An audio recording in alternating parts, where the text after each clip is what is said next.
This is a solo cowl from my 96 FZR. I get asked a lot where I got this, and I made it. You can buy them. I wanted this for my bike, but being in the States, the only place I could find one was on eBay from the UK. They were a couple $100.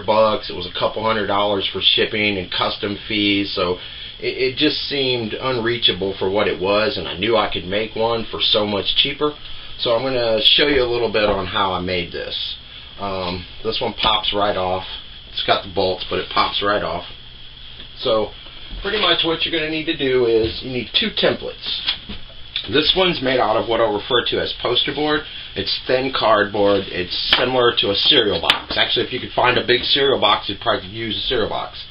So what you want to do is cut this template pretty much to the seat, and how I did that was just laid it over and traced it, cut it out.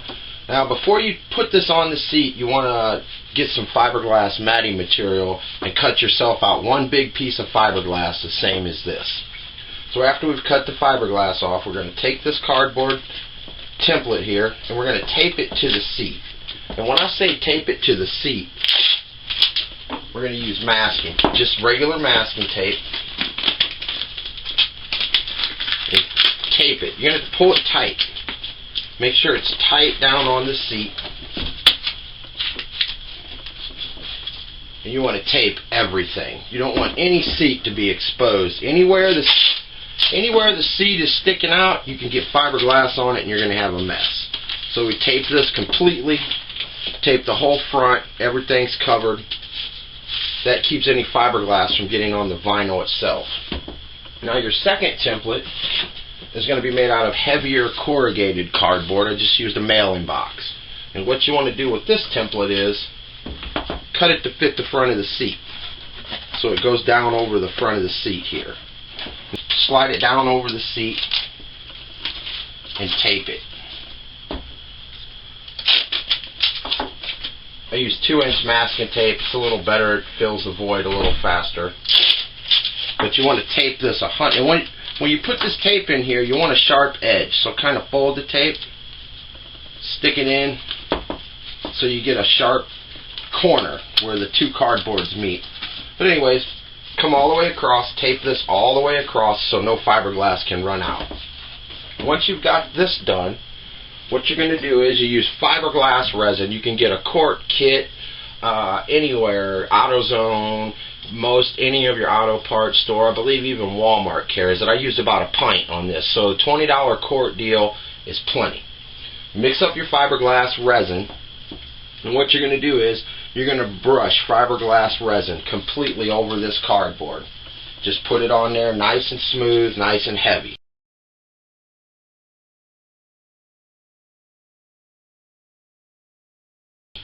You take that first piece of fiberglass that you cut out using this template and you lay it down over top. It's going to stick. Wear rubber gloves because it's messy, but just push it down nice and smooth into the resin.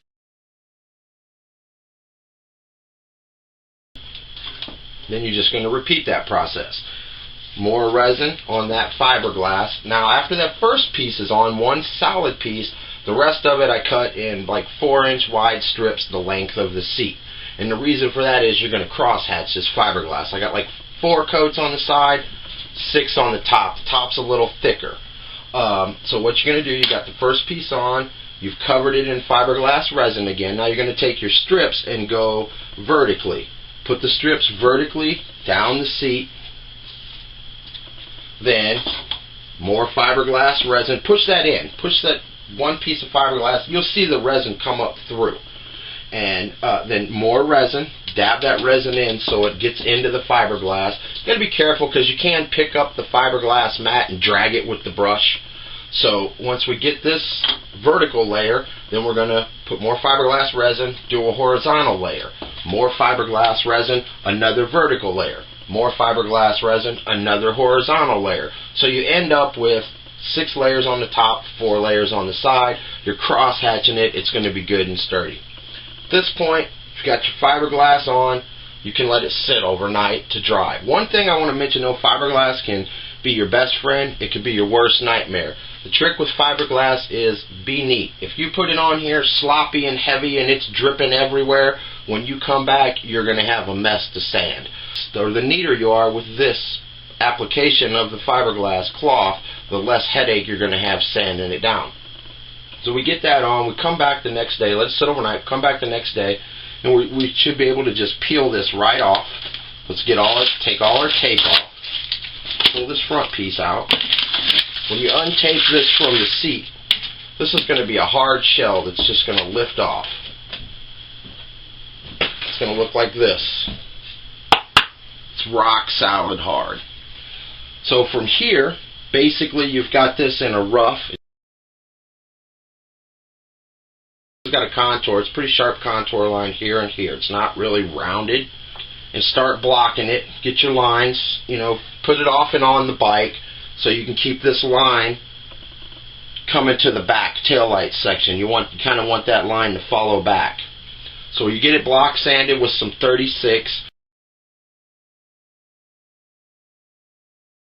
And then from there, just any polyester filler. I use ultralight, which is a gold industrial filler. It's basically Bondo. It's just gold instead of gray.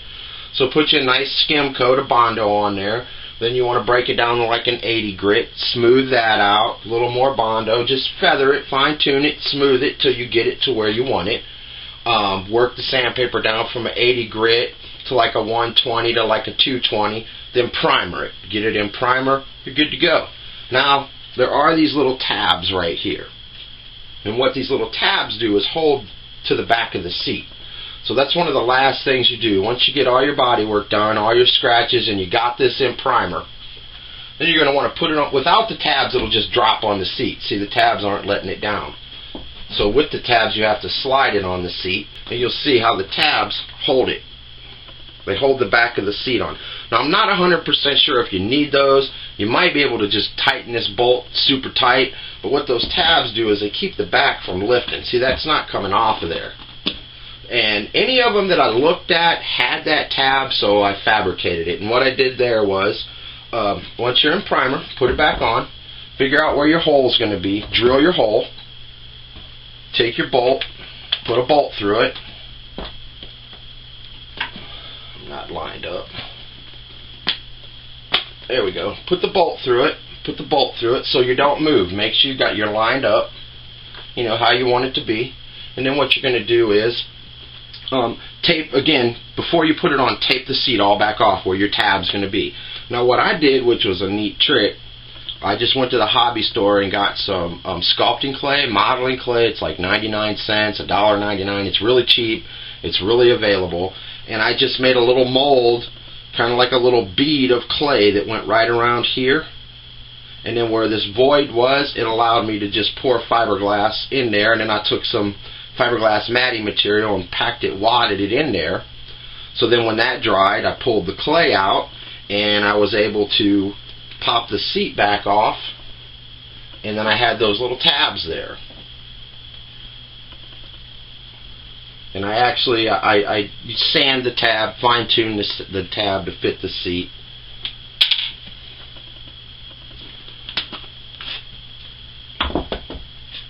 You see, you got those little tabs, one on each side.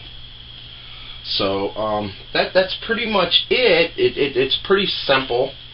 Like I said, just be careful with that fiberglass because it can be your best friend or it can turn into a nightmare. The more you put on and the sloppy you are with it, the more work you're making for yourself. Now on my bolts, what I did, I had to take out, there was a little 45 originally bolted in here, the OEM 45 bolted in with the nut made on it for the original bolt that held the strap. I had to take that out. I actually removed the 45 and then I just went with, this is a stainless bolt with a nylon wash at Lowe's.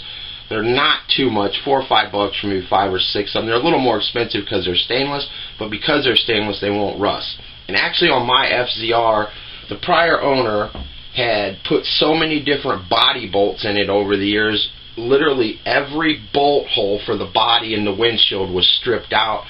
So they were beyond tapping metric. I just tapped them all to a 1/4 20, and I put this stainless bolt throughout the bike, so it's a matching bolt to my windshield, my body bolts, everything.